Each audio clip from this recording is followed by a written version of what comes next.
Galatoomi gaaffii keetii fi duraanii kan inni maallaqa na gaafate yeroo sana keessatti yeroo ho'aa sana keessatti innis viidiyoo na biraa qaba anis viidiyoo isa biraa qaba naan poostota jennaan atis poostottee anis keen poostota jennaan hin dhiisee hin deeme eega wal cufnee turre immoo dheengadda kan dhufee na dubbise isadha si galee ani immoo eegganaan dubbisee malee wanti na doorsisee hin jiru wanta viidiyoon 3-4 ol isa bira jira isuma bira jira.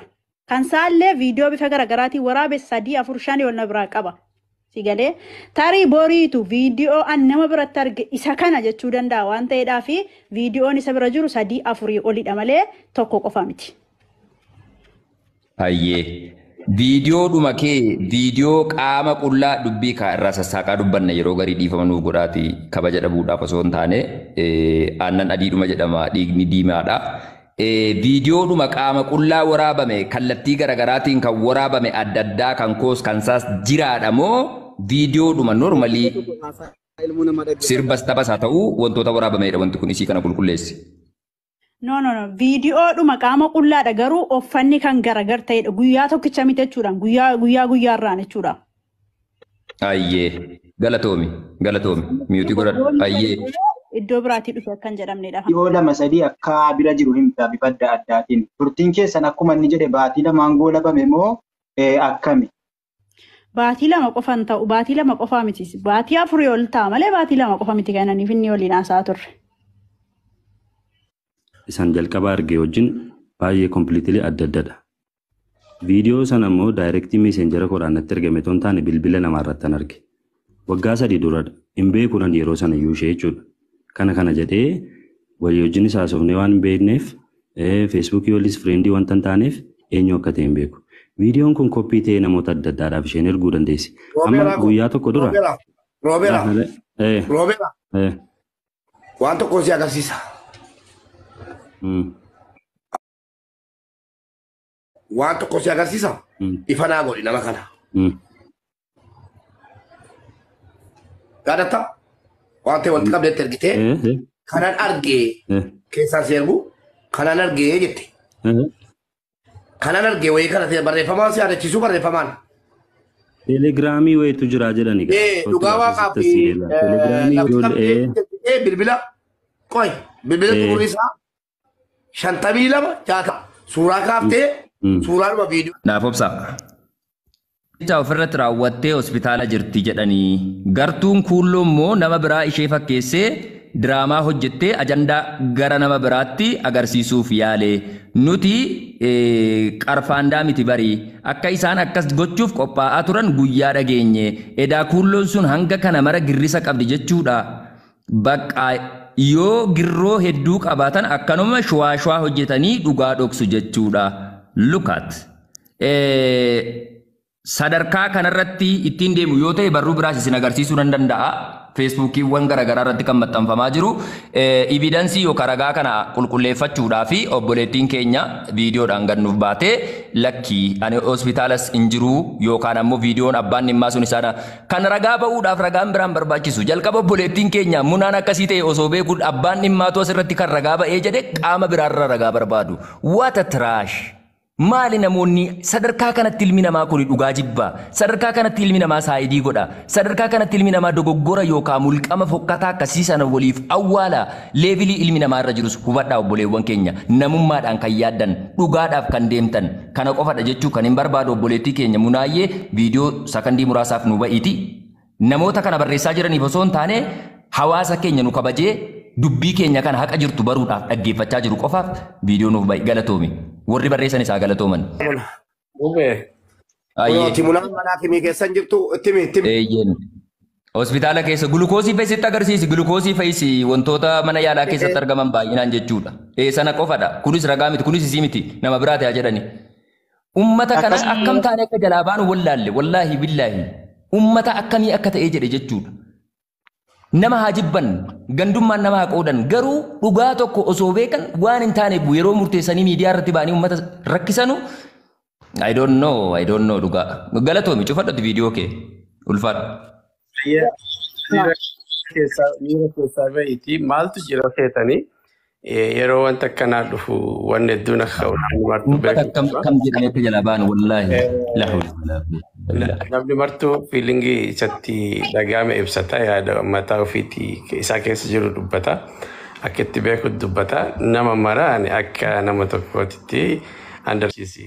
Yeroo dheeraa dubbatte kanarra dhaabbannee dubbii kana akkuma Mubaarak jedhe. Obboleessa keenya ati dhiisi gibbee akka to'achaa jirtu miyuutii godhadhuun siin jedhe miyuutii godhadhu ayyee galatoomi. Maal ol taree maal anillee nama atillee nama. Lolaan jiru kabaja yeroo sitti deemee jedhu ati nama kabaji kaatilleen kabaja fudhadhu ka hayi. Guyyaa guutuu haasaa ooltu. Gorsadha waan ta'eef miyuutii godhadhuun siin jedhe miyuutii godhadhu yookaan dhiiseen sirraa deemati. Maal na gorsi taree yaada kiyya bahaa jira yaada kee baata. Yaada kee hin bahattaatee miyuutii godhadhu Mubaarak. Ka wallagee Mubaarak make him mute. Eebbisaa miyuutii godhu yookaan dhiiseen baha. Ishi qoy dabalaan dubbannaan tokko kallattii bitaa adda addaatiin ilaalaa jiran akka ati hubattu qofaa miti obboleessa kiyya. dubbadhaash. Kaasanii akkitti deemaa jiran kan biraati nuti kan hubachaa jirru kan asirratti nuti namummaadhaaf jennee asirratti dubbachaa jirra. Jarri itti qindaa'anii itti hojjetanii itti qophaa'aniiti waan kana ofirraa riveenji gochuudhaaf kan dhufan kaawwan tarattaakii. Isinii garaa jiru miti kaawwan tarattaakiidhaaf dhufaa jiru. Shira akkasiitiin walitti deemuu immoo yoo ta'e hundi namaatu eenyuun bira yuubuu koorra konfokkataan guutee jira. Gabaabinaan jechuudha. Isinii garaa jira miti. Obboleettiin keenya kun dhugaa jirtu baatee asirratti dubbatte innis dhugaa jiru dubbate. Waan jiru ragaadhaan fidan agarsiisaa jennaan jechuudha. Gama isaatiinis waan inni dubbatee jedhe nu qofa osoo hin taanes keessa Arsiitu jira, Baaleetu jira, Harargeetu jira, Jimma qofa miti kan dubbachaa jiru sii galee. Raammoo nu yeroo dhaqanii mataatu kan ofirraa rifeejji ofirraa wixxifatti sii galee. Eenyuyyuu eenyurra hin caalu. Eenyuyyuu eenyurra ba'ee haasaadhaan nama hin caala jedhee shira kamuu hojjetee injifachuu hin danda'u. Yeroo kamuu dhugaan injifataadha. Sinii galaa jira miti.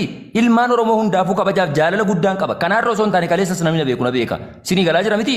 Kanaafuu obboleessi keenya kun hanga yoonaa erga bahee jedhe niitorkiidha jedhan isaan bilbila kallattiin sitti bilbilee waa tokko sitti dubbateera waan kana dhufee nu goolabeera ana biratti barreessee bilbileera hin barreessine hin bilbille inni eenyurra caalee ture inni eenyurra caaleeti dhugaa jirtu osoo asirratti jaarsi taa'ee ta'u jaarsaafuu kabajan qabaanneedha waa'ee hawaasa Oromoo dubbanna no way obboleettii keenya kanaa olii miti osoo sii waan feete gochaa ooltee jette we are with her isii wajjiniin jirra waan tokko hin tamilee cabuuf hin jiru.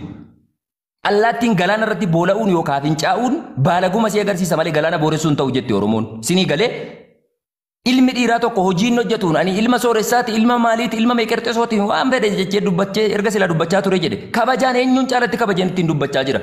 Dubbii kiyya na hubattaniittu yoo ta'e namoonni silirraa qabdanii jirtanu na hubattu gabaabinaan jechuudha. Akka miira gandummaa keessaa hin qabne akka eenyuufuu saayidii gochaa hin jirre rabbiif jettanii guyyaa qabirii qophaa keessan ciiftanuuf jettanii na dhaggeeffachaa jirtu bakka itti dogoggore eessarra akka ta'e jedhe na hubachiisuu dandeessu. I am ready garuu haalli mucaan sun ittiin deemaa ture akka waan nama siyaasa kana beekee dubbii itti dhufe kamiyyuu dhugaa haqanqaalee kijiba haqanqaalee beektee dhugaa haqanqaalee kijiba fakkeessuudhaaf deemuutti hedduu irratti hojjeteera. He are talented. Sanaan nan dinqisiifadhaan obboleessa kiyya roobeera. Sinii galaa jira miti.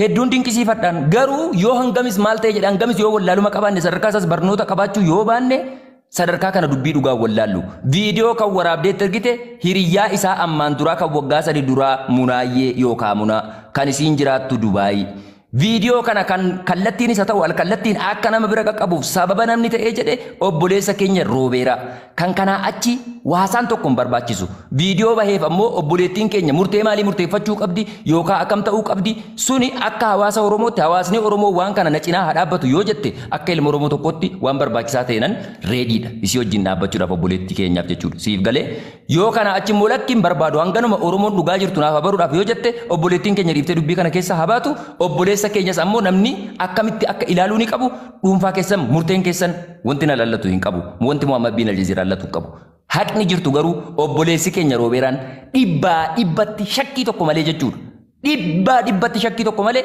dhimma kana keessa maan diraayibar akka ta'e jedhe yookaan kaappiteen akka ta'e jedhe hundi keessanuu dhugaa dhooftu kana liqimsaa warri gandummaadha jetanu gandummaadha iluunii fi jimmi tokko ta'eeti gandummaadha eeyyee.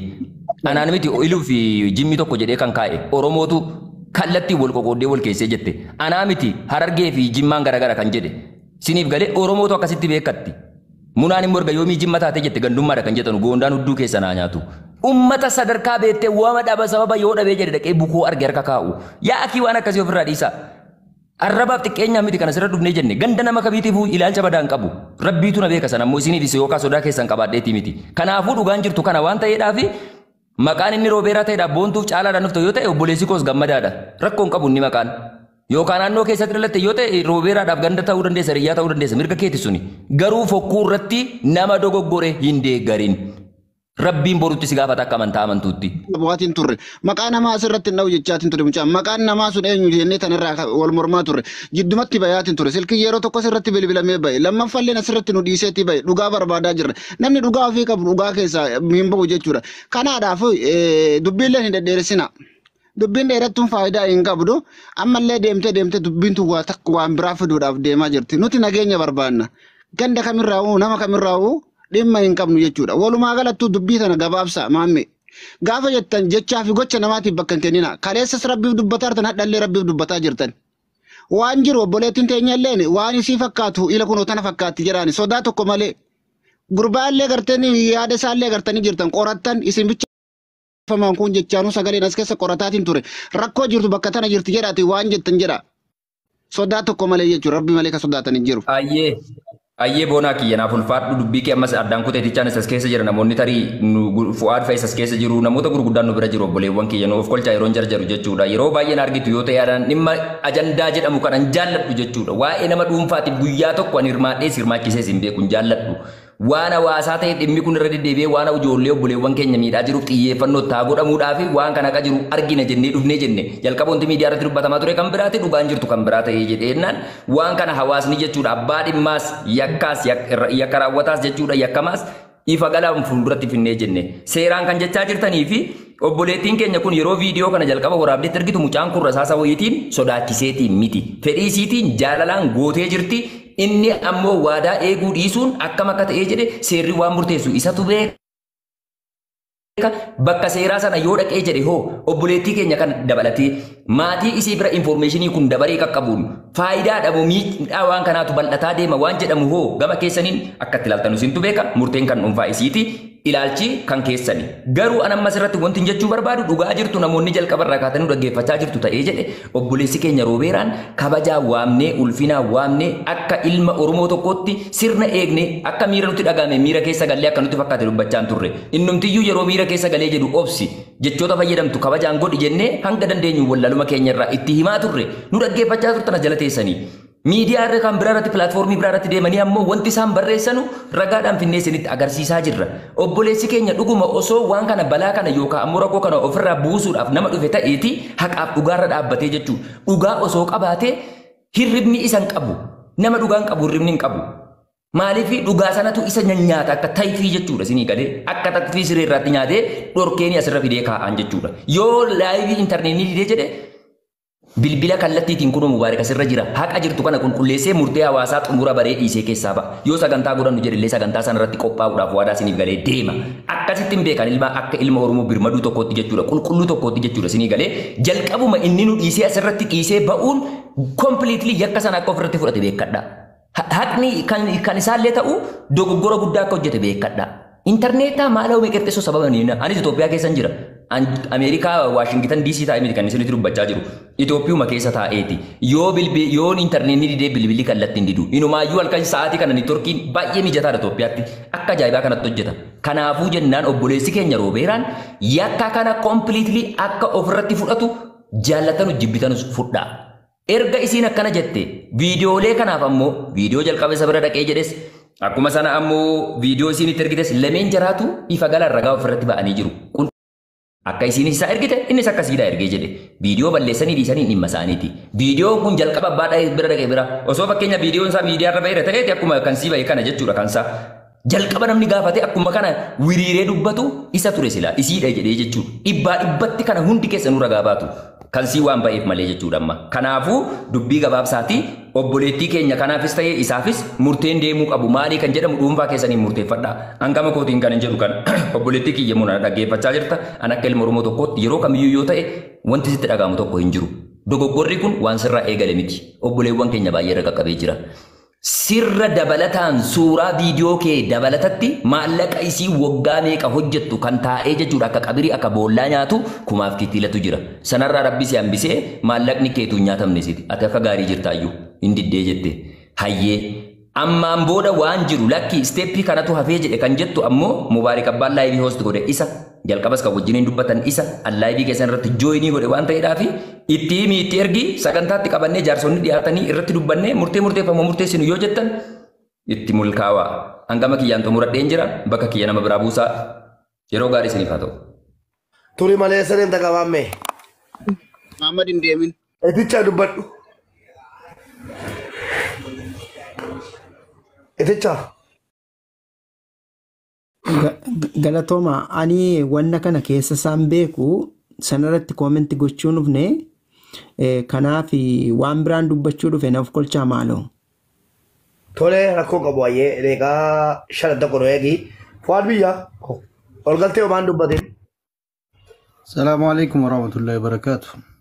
Waalaikum salaam warahmatullahi wabarakatuh. Eefansi argaa rakkoon qabu akkam jirtu fayyumaa nagaadhaaf ni keessanuyyuu. Ol galtee maan dubbatini imaan namni nama guddataa adeema ka kanaaf dhiibni akka eegasii jeeqneen galloonni Sana galchi Haidara bilisummaa galchi Mubaarak erga ganamaatti erga silaatii tokko barreessaa Aleeksiinis galchi annan ba'a Haidara bilisummaa Aleeksiin galchi. Meerrebe tokko barreessi abdi Haidar. Eshi dubbadhu agarsiisti. Galatooma yaada sheer waliin gochuu keessatti hundi keessanii dubbattaniittu yaada mataa ofii dubbachuu qofatu hin ta'ini waan haala amma keessa jirru yoo ilaaltanii rakkisaadha. Yeroo waa fayyadamnu yeroo jechoota fayyadamnu ijoolleen tokko fageessanii yaada nusi galee miira keessa galee namni waan hin taane wal darbachuun kun waan dinqiitti fakkaata maqaa ofii dhokfatee waan akkasiitu jira. Akka Oromummaa walumaan qaanofna nama ta'e namni dogoggorre hin jiru hundinuu dogoggora mataa keenyaa qabaachuu dandeenya. Haa ta'u malee wal sataruun barbaachisaadha akka amantaatiinis satiriin sana bira erga darbee immoo warroonni amma fakkeenya akka obboleettii qabnutti akka haadha qabnutti warroonni amma durba taatanii keessattuu wannan taane tokko hojjettan barreessitan dogoggora guddaa keessa jirtu akka naman dogoggorre ofii gootanii ilaalina warri dhiiraa yeroo baay'ee suuraan ijoollee durbaa kun waan akkasii yeroo gadhiifamu akka waan jarri badii qabanutti ilaaltu. Ani akka jarri badii qabanutti ilaalu akka kootte jechuudha. Maalirraan kana gochuu danda'an isa jedhu fageessine jechuu dandeesse. Maaltu darajaa kanaan ga'een isa jedhu keessatti gadi fageessaa ilaala. Mucaan kun zimmetteetuma ofumaan. Galatoom waa jechuun barbaade jechuun jalqabuma wanti kun akkasittiin namni asitti wal ga'ee nama amma kana hirmaachisee waan irratti dubbatamu hin turre waan silaa namu dubbachuudhaaf illee akka qabaatu hin turre garuu sababa dogoggora akkasiitiin sababa badii akkanaatiin inni kun kanaan duras wanti akka kanaa haaraa miti. Kanaan duras baay'ee argaa turre argaa jirras miidiyaa kanarra numa naanna'aa. Inni kun garuu wanti akkasitti sadarkaa kan akka ga'u wanti godhe tokko shakkiin isa kanaan wal qabatu nama sana keessaa harka hin qabne maqaan itti waamamee jireenya yookaan bultii namaa yookaan rakkoo biraa uumaa jira sababa jedhamee fi tokko dhugaan sun gar tokkotti ba'uudha malee hanga yoonaatti namoota dogoggora akkanaa uuman shamarranis haa ta'u dhiira namni akkasittiin gastii fidee ajandaa godhatee haasaamee hin beeku. Tole erga dubbatame immoo viidiyoochi abaluuf abaluu gidduudha erga jedhamee booda asitti wal saaqaquu hin barbaachisu xiinsammuu namaatiif yaaduu danda'u qaba. Gaafan kana jedhu maal namni tokko lakkii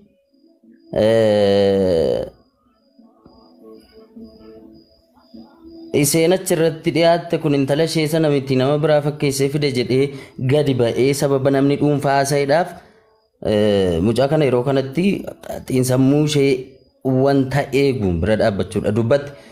Wanta dubbatte kana dogoggora gootellee as baatee erga dubbatteeti waan dubbachuun qabne as baatee dubbatte anaaf abaluu gidduudha kan inni jiru erga jetteeti kunumti kan barbaachisu malee Yoo namni tokko asirraa gadi bu'ee dhaqee Feesbuukii isaa irrattis haa ta'u miidiyaa biraa irratti lakkii isheen kun ishee kana miti. Ishee kana miti sababa inni jedheef as ba'i viidiyoodhaan itti agarsiisi jettanii as saaqaquun sirrii miti. Dogoggora kun. Waan gaarii hojjechuudhaaf dhuftanii dogoggora gochuurraa of eeguun barbaachisaadha. Maaliif gama seeraatiin isoo deemtan itti gaafatamummaa fudhachuu qaba wanti jedhamaa jiru kuni abalutta gaafatamu.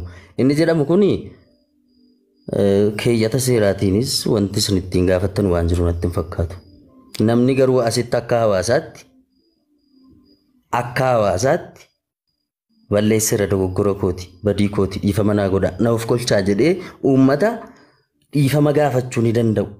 Kanaan ala gurbaan haa jedhamu gurbaan akkana ta'u intalli akkana taatu akkasa taatu wanti jedhamu wanti isin ittiin adabsiistan yookaan seerri ittiin gaafatu tokkollee hin jiraatu. So dhugaan jiru baram namni biraa kan shakkamu yoo jiraate namni sun dhugaa afaan jaraarraa haasa'ame dubbatame bare miti namni kana caala asirra wal teessisanii isa kaanii namoota gurguddaadhaan hayyootaan abbootii amantiitiin isaa ta'u waan jiru dubbatamee